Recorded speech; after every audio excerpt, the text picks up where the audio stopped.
یوں لگتا تھا جیسے کسی نے ان کے چہرے پر تھپڑوں کی برسات کر دی ہو، اور اس کے بدلے میں اس کے منہ سے خون نکل کر اس کے چہرے پر بہتا ہوا تھوڑی تک جا پہنچا تھا۔ صرف 2 گھنٹے ہیں تمہارے پاس، اس دوران جتنا سوچنا ہے سوچ لو کہ اس فائل پر دستخط کرنا ہے یا نہیں، لیکن اس کے بعد پھر جو تمہارا حال ہونا ہے، اس کے بعد تم اپنے خون میں بھی قلم ڈبو کر دستخط کرو گے تو ہم نہیں مانیں گے، اس لیے یہ ہماری آخری وارننگ سمجھو۔ اس کے سامنے کھڑے ایک حبشی نما شخص نے دانت پیستے ہوئے کہا۔ اس کا انداز ایسا تھا جیسے اس کو مبشر رحمان کے مضبوط ارادوں سے چڑ ہونے لگی ہو۔ وہ اس پر اپنے تئیں کافی تشدد کر چکے تھے، لیکن اس کے باوجود ابھی تک وہ اس فائل پر ان کے دستخط تک نہیں کروا سکے تھے۔ سب سے بڑی پرابلم تو یہی تھی کہ وہ چاہتے تو ان کے دستخط کی نقل کر کے فائل کو اپنے ناجائز کام کے لیے استعمال کر سکتے تھے، لیکن ان کے دستخط والی فائل ان کے آفس میں موجود ایک خاص چیمبر میں رکھی ایک سکیننگ مشین کے اندر سے گزاری جاتی تھی، جو ان کے دستخط والی سیاہی کو سکین کر کے اوپر کی رپورٹ جاری کرتی تھی، اور وہ رپورٹ ان کی ہر فائل کے ساتھ منسلک ہوتی تھی، اور اسے دیکھتے ہوئے ہی ان کے دستخطوں کے بعد فائل مختلف جگہوں سے ہوتی ہوئی فائنل سٹیج تک پہنچتی تھی، اور اس کے بعد آگے کا عمل شروع ہوتا تھا۔ ایسا سب کچھ سیکیورٹی مقصد کے لیے کیا گیا تھا، ورنہ تو ان کی ہر فائل پر کوئی بھی دستخط کر کے ناجائز فائدہ اٹھا لیتا اور مفت میں ان کی فرم بدنام ہوتی۔ مبشر رحمان ایک گاہک قسم کے آرکیٹیکٹ تھے۔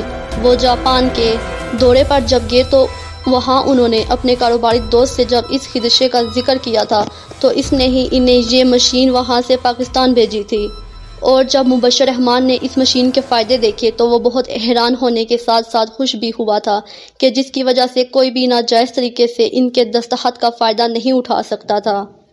اس مشین میں صرف خاص سیاہی والے قلم سے کیے دستخط ہی سکین ہوتے تھے، ورنہ جعلی دستخط کو تو مشین فوری سکین کر کے ایک الارم بجا دیتی تھی۔ یہ ساری معلومات بھی اس تنظیم کے کارندوں نے پتہ نہیں کیسے حاصل کر لی تھی۔ اسی وجہ سے وہ اب تک مجبور تھے کہ کسی طور مبشر رحمان اپنے خاص دستخط ہی کرے تاکہ انہیں کوئی پریشانی نہ اٹھانی پڑے۔ ٹھیک ہے، تم اپنا کمینہ پن آزماؤ، میں اپنا مضبوط ارادہ آزماتا ہوں، چاہے میری جان ہی کیوں نہ چلی جائے۔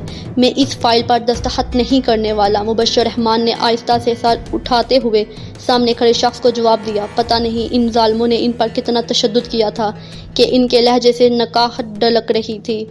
ویسے اس کی ہمت ہی تو تھی کہ ابھی تک وہ ان کے سامنے ڈٹا ہوا تھا، ورنہ اس کی جگہ اگر کوئی نوجوان ہوتا تو شاید اتنی اذیت یا تکلیف برداشت کرنے کے بجائے فوراً اس فائل پر دستخط کر کے اپنی جان چھڑا لیتا۔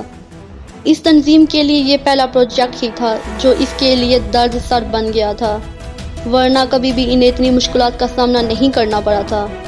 صرف 2 دن، جی ہاں صرف 2 دنوں میں ہی وہ اس طرح کے کام نپٹا چکے ہوتے تھے۔ وہ تو تصور بھی نہیں کر سکتے تھے کہ اس پسماندہ ملک میں بھی اس طرح کے لوگ ٹیکنالوجی کا نہ صرف علم رکھتے ہیں بلکہ اسے استعمال بھی کرنا جانتے ہیں۔ ہمیں تمہاری جان نہیں بلکہ فائل پر دستخط چاہیے۔ جان تو تمہاری ویسے ہی کچھ دنوں تک خود بخود ہی نکل جائے گی، ہمیں اپنے خون میں ہاتھ رنگنے نہ ہی دو تو تمہارے لیے بہتر ہوگا۔ اس کے سامنے کھڑے بدصورت شخص نے اس کی طرف دیکھتے ہوئے ہنستے ہوئے کہا۔ اس کا لہجہ انتہائی تمسخرانہ تھا، جیسے اس کے سامنے کوئی زندہ انسان نہیں بلکہ کوئی جانور بندھا ہوا ہو۔ اس کی بات سن کر مبشر رحمان نے چونک کر اس کی طرف دیکھا۔ اس کی آنکھوں میں ایک خاص قسم کی شیطانی چمک دکھائی دے رہی تھی، ایسی چمک جو صرف خبیث لوگوں کی آنکھوں میں ہی دکھائی دیتی ہے۔ وہ کچھ دیر تک اس کی طرف دیکھتے رہے اور پھر آہستہ سے اپنا سر جھٹک کر دوسری جانب یوں دیکھنے لگے جیسے دل ہی دل میں کہہ رہے ہوں کہ ٹھیک ہے، دیکھا جائے گا۔ ایک بند کمرے میں اس وقت لقمان سمیت 2 اور افراد اور بھی موجود تھے۔ ان تینوں کے چہرے یوں سپاٹ اور سنجیدہ تھے جیسے وہ کسی گہری سوچ میں غرق ہوں۔ لقمان کے علاوہ ان تینوں میں آفس کے چارٹرڈ اکاؤنٹنٹ اور تیسرا شخص شرجیل تھا جو آج ہی اسلام آباد سے کراچی پہنچا تھا۔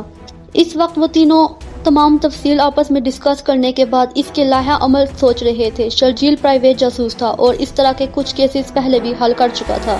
ان تینوں نے اسے واضح بتا دیا تھا کہ انہیں پولیس پر تو بالکل بھی یقین نہیں ہے کہ وہ اس سلسلے میں کچھ کر سکے گی۔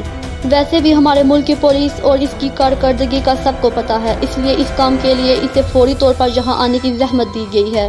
پچھلے 20 منٹوں میں وہ اسے تمام معلومات فراہم کر چکا تھا جو اس نے ان دونوں سے پوچھی تھی، اور شرجیل اسی معلومات کی بنیاد پر اپنے ذہن میں سوچ کے گورے دوڑا رہا تھا۔ ظاہر ہے اسے کہیں نہ کہیں سے تو کام سٹارٹ کرنا تھا، اس لیے وہ اس وقت مکمل طور پر اپنے ذہن کو قابو کیے اس گتھی کو سلجھانے کی کوشش کر رہا تھا۔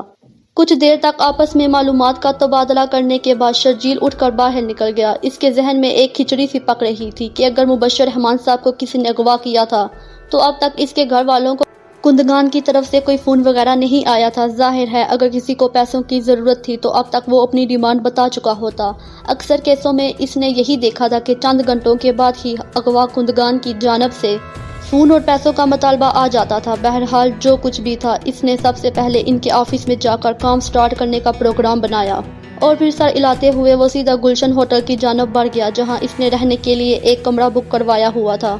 دوسرے روز ضروریات زندگی سے فراغت حاصل کرنے کے بعد اور فریش ہو کر اور ناشتہ کر کے وہ مبشر رحمان کے آفس میں پہنچ چکا تھا اور پھر ایک کمرے میں وہ اور توقیر صاحب جو فائنانس ڈپارٹمنٹ کے انچارج تھے اس کے سامنے بیٹھے گفتگو میں مصروف تھے۔